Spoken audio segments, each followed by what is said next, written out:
जय बालाजी दोस्तों, आज मैं आपके सामने भाद्रपद की कृष्ण पक्ष की चतुर्थी यानी चौथ की कहानी लेके आई हूँ। अगर मेरा ये वीडियो आपको अच्छा लगे तो प्लीज़ मेरे वीडियो को लाइक करना, शेयर करना और चैनल को सब्सक्राइब करना ना भूलें। तो सुनिए चौथ की व्रत की कथा। एक बुढ़िया माई के ग्वाले बछालिया नाम का बेटा था। बुढ़िया माई बेटे के लिए 12 महीने की चारों चौथ करती थी। गरीबी के कारण उसका बेटा जंगल से लकड़ी काट कर उनको शहर में बेचकर अपना गुजारा बसारा करता था। उसकी माता रोजाना उन लकड़ियों के गट्ठे से 2 लकड़ी रख लेती और चौथ के दिन बेटे से छुपाकर उनको बेचकर उनका सामान ले आती और 5 लड्डू बनाती। एक गणेश जी को चढ़ाती, एक चौथ माता को चढ़ाती, एक ब्राह्मण को देती, एक आप खाती और एक बेटे को देती। एक चौथ के दिन बेटा अपनी पड़ोसन के घर गया और तभी पड़ोसन लड्डू बना रही थी। उसने पूछा कि आज क्या त्योहार है जो लड्डू बनाए जा रहे हैं। तब वो बोली, मैं तो आज ही बना रही हूँ, तेरी माँ तो चारों चौथ पर लड्डू बनाती है। वह घर आकर माँ से बोला कि मैं इतनी मेहनत से कमाता हूँ और तुम माता पर सारा खर्च कर देती है। वह बोला कि या तो चौथ माता को ही रख ले या फिर मेरे को ही। तभी माँ ने बेटे से कहा कि मैं ये सब तेरे लिए ही तो करती हूँ, सो मैं तुम्हें छोड़ सकती हूँ लेकिन चौथ माता को तो नहीं छोड़ सकती। इतना सुनते ही बेटा उसका घर छोड़कर बाहर जाने लगा। उसकी माता ने कहा कि बेटा जब तू जा ही रहा है तो तेरे साथ ही आंखें लेते जा। जब भी तुझे कोई संकट पड़े तो ये चौथ माता का नाम लेकर ये आंखें पूर देना। बेटे ने सोचा कि ये सब बकवास है, इनमें कुछ नहीं रखा, लेकिन माँ कहती है तो चलते लेते हैं और बाहर जाके इन्हें फेंक देंगे। घर से जब बेटा निकला तो आगे पहुंचा तो उसने देखा कि खून की नदी बह रही है। उसको कहीं रास्ता नहीं दिखाई दिया तो वह घोर संकट में फंस गया और हताश होकर बैठ गया। उसको थोड़ी देर बाद माँ के द्वारा दिए आंखें याद आए। उसने माँ से जैसा कहा था उसी प्रकार उसने चौथ माता का नाम लिया और झट से वह आंखें पूर दिए तो संकट टल गया। तभी वह आगे गया तो घनघोर अंधेरा व उजाड़ था। उसने मन में सोचा कि मुझे शेर या बगीरा खा जाएगा। इतने में ही एक शेर उसके सामने दहाड़ते हुए आ गया। उसने झट से आंखा लिया और चौथ माता का नाम लेकर पूर दिए और बोला, हे चौथ माता, अगर तू सच्ची है तो मेरी रक्षा करना, मुझे आगे का रास्ता दिखाना। ऐसा करते ही शेर भाग गया और उसे आगे का रास्ता मिल गया।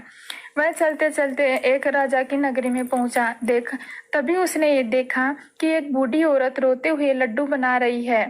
वह बुढ़िया के पास जाकर बोला कि माता, आप क्यों रो रही हो? उसने कहा कि यहाँ का राजा बड़ा कसाई है, हर रोज अपनी नगरी में किसी न किसी आदमी की बलि देता है। मेरे भी एक बेटा है, उसकी कल बलि छट जाएगी, उसी के लिए लड्डू बना रही हूँ। वह बोला, उसने अपने बेटे के बदले मुझे लड्डू खिला दे माता, मैं राजा की बलि चढ़ने के लिए चला जाऊंगा। लाख मना करने के बाद भी वह नहीं माना तो बुढ़िया ने अपने बेटे की जगह उसको लड्डू खिला दिए। बलि के लिए राजा के पास उसे भेज दिया। राजा ने अपने मंत्रियों को आदेश दिया कि उसको हाव में चुन दिया जाए। मंत्रियों ने भी वैसा ही किया और उसे हाव में चुन दिया। उसने वो आंखें पूर दिए और 3 ही दिन में वह हाव पक गया। हाव के पास बच्चे खेल रहे थे। उसमें से एक को आवाज आई। बच्चे ने राजा से जाकर बोला कि हाव पक गया। राजा ने सोचा कि हाव तो 8 दिन में पकता है, आज 3 दिन में ही कैसे पक गया।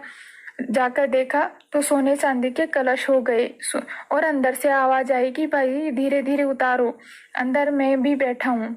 राजा ने आदमी से डर गए और बोला कि अंदर तो कोई भूत दैत्य होगा। जब वो बोला कि मैं तो वही आदमी हूँ तो उसने हाव में आप लोगों ने जिसको हाव में चुना था देखा तो अंदर से हाव को जब उठाकर देखा तो अंदर से हरे हरे ज्वारे उग रहे थे। उनको राजा के पास ले गए। राजा ने पूछा, तू कैसे बच गया? वह बोला, मेरी माँ मेरे लिए चौथ माता का व्रत करती थी।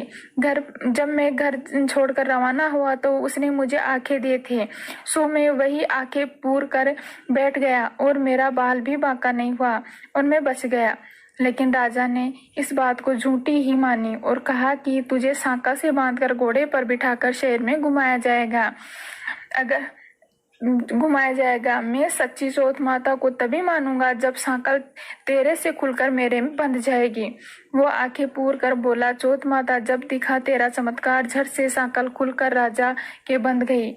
राजा ने चौथ माता को शीश नवाया और माता के सामने प्रतिज्ञा की कि हे माता, आज के बाद किसी की बलि नहीं दी जाएगी।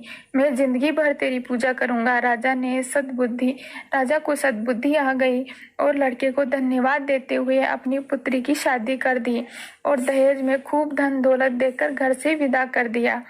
वह वापस घर पर लौट आया। बुढ़िया माँ ने अपने बेटे के साथ बहू को भी पाकर बहुत खुश हुई और चौथ माता का ध्यान करने लगी।